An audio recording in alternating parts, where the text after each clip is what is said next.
নেশামুক্ত ভারত গড়তে প্রধানমন্ত্রীর নামে ম্যারাথন শুরু হলো এই শহরে। নাম দেওয়া হয়েছে নমো যুব রান। দেশের ১০০টি জায়গায় এই ম্যারাথনের আয়োজন হয়েছে, যার মধ্যে কলকাতা রয়েছে শিলিগুড়ি।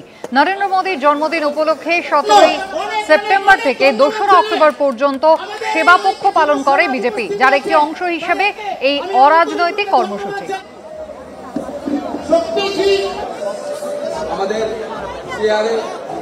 কেন্দ্রীয় শিক্ষা প্রতিমন্ত্রী সুকান্ত মজুমদার তিনি রয়েছেন এই নমো যুব রানে।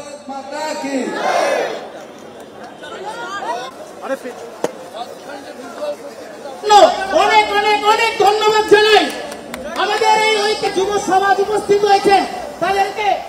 শিবাশিস মৌলিক আমাদের প্রতিনিধি রয়েছেন আমাদের সঙ্গে। শিবাশিস, এই নমো যুব রান কোথা থেকে শুরু হলো, কত দূর যাবে? দেখো, শুরুতেই তোমায় বলে রাখি যে সারা দেশের ১০০ জায়গায় এই নমো যুবা রান আয়োজন করা হয়েছে নেশামুক্ত ভারত গড়ার লক্ষ্যে। প্রধানমন্ত্রী নরেন্দ্র মোদীর জন্মদিন ১৭ই সেপ্টেম্বর থেকে ২রা অক্টোবর পর্যন্ত যে সেবা পক্ষ পালন করা হয় তারই একটি অংশ হিসেবে এই নমো যুবা রান আয়োজন করা হয়েছে।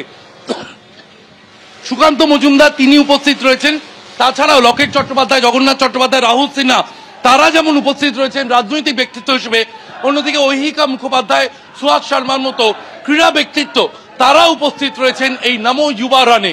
এবং সারা দেশে ১০০ জায়গায় এই নমো যুবা রান আয়োজন করা হচ্ছে নেশামুক্ত ভারত গড়ার লক্ষ্যে।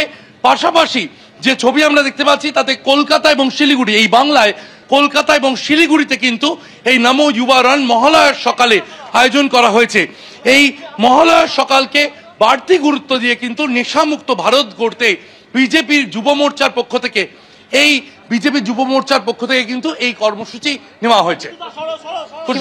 ধন্যবাদ। চলে আসছি পরের খবরে। জেলায় জেলায় তৃণমূলের সাংগঠনিক স্তরে রদবদল। তৃণমূলের নতুন ব্লক এবং টাউন সভাপতিদের নাম ঘোষণা করা হয়েছে। তৃণমূলের যুব, মহিলা, শ্রমিক সংগঠনেও নতুন পদাধিকারী। হাওড়া শহর, হাওড়া গ্রামীণ, আরামবাগ, শ্রীরামপুর, পূর্ব বর্ধমান, বাঁকুড়া, বিষ্ণুপুর, জঙ্গিপুর, বহরমপুরে তৃণমূল নেতৃত্বে রদবদল করা হয়েছে।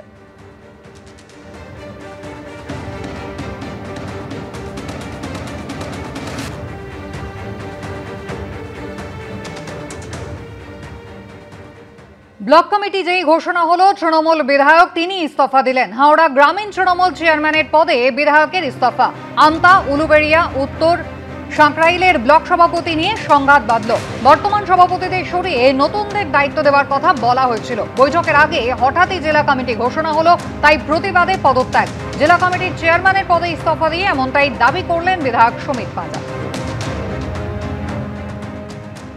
হঠাৎ করে বিকেলবেলা অল ইন্ডিয়া তৃণমূল কংগ্রেসের পেজে দেখলাম যে ব্লক কমিটি আমার সাথে আলোচনা বা আমার মতামত ছাড়াই সেখানে ঘোষণা করা হয়েছে। তাই জেলার চেয়ারম্যান হিসাবে থাকা না থাকা আমার কাছে কোনো মূল্য আছে বলে মনে করিনি, কেন চেয়ারম্যানের কোনো মূল্য নেই বলে আমি ভেবেছি। তাই আমি দলের কাছে এই চেয়ারম্যান পদ থেকে অব্যাহতি চেয়েছি।